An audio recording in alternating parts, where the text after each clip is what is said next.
जबरदस्त चीज, बहुत सोच समझ के सिलेबस को सेट किया गया है। और इतना लंबा चौड़ा क्यों? क्योंकि उन्हें धैर्यवान व्यक्ति चाहिए। दूसरा, सिलेबस में इतनी जटिलता क्यों?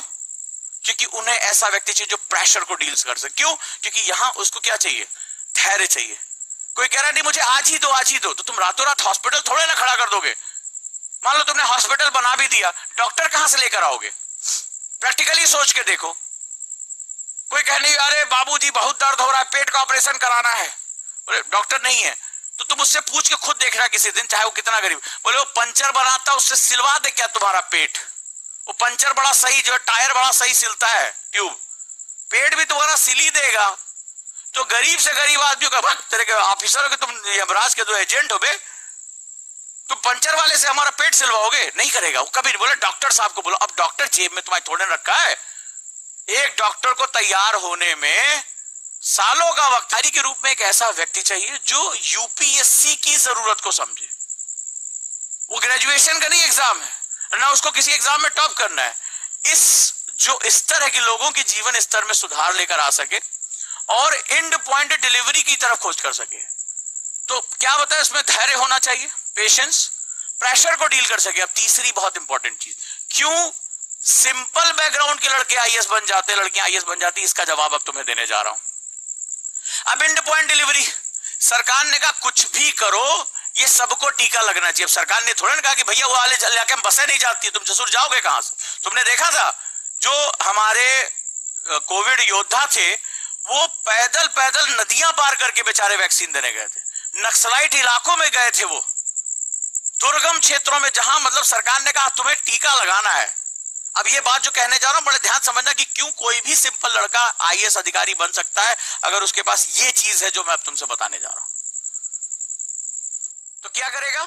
सिंपल, वो कहता है कि मुझे, सरकार ने कहा मुझे वैक्सीन लगवानी है, बस अब सबको देना है। अब तुम सोचो, तो ये जो ऑफिसर है ना, इसको को मैकेनिज्म बना के नहीं दिया जा रहा। सरकार ने कहा एंड पॉइंट डिलीवरी पर फोकस करो, 50 करोड़ लोगों को टीका लग जाना चाहिए इतने समय में। अच्छा, तो ये क्या काम करेगा? उस मैकेनिज्म को खोजेगा,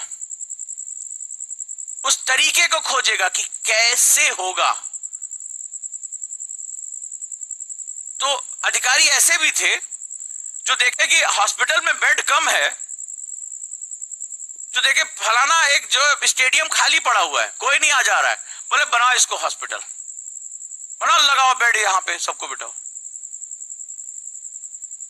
जिन्होंने दूसरी फैक्ट्रीज को बंद कराया कि बोला फैक्ट्री नहीं चले, कुछ दिक्कत नहीं है, तुम्हारे प्लांट में जो ऑक्सीजन यूज हो रहा है हमको दे दो, हम मरीज को यूज करेंगे। दिमाग लगाया। खाली मैदान पड़ा था, बाबा जी का जो है वो एक टेंट लगा हुआ था, प्रवचन, बोले टेंट वेंट बाद में, पहले लगाओ यहीं पे दबा के बेड। इंडस्ट्री की ऑक्सीजन से ली, बोले कोई बात नहीं, कुछ दिन तुम इंडस्ट्री में मत इस्तेमाल करो, हमें लोगों की जान बचा लेने दो। क्या किया? दिमाग लगाया। तो एंड पॉइंट डिलीवरी बहुत ही कठिन काम होता है जहां तुम्हें सोचना होता है, और ये सोचने वाले बड़े ओरिजिनल लोग होते हैं, उस सिचुएशन के हिसाब से जो डील कर ले जाते हैं, सिचुएशन के हिसाब से डील कर ले। यानी यहां कोई रटा रटाया काम नहीं कि बचपन से तुम बहुत बड़े तेजूलाल थे, तुम्हें ऑक्सीजन का सारा फार्मूला सब याद था, मना भी लेते थे अपनी लैब में। लेकिन यहाँ ऑक्सीजन बनानी नहीं, यहाँ जुगाड़ करना है, यहाँ जान बचानी है, उन लोगों की तुरंत रिसोर्सेज यूटिलाइज करने हैं।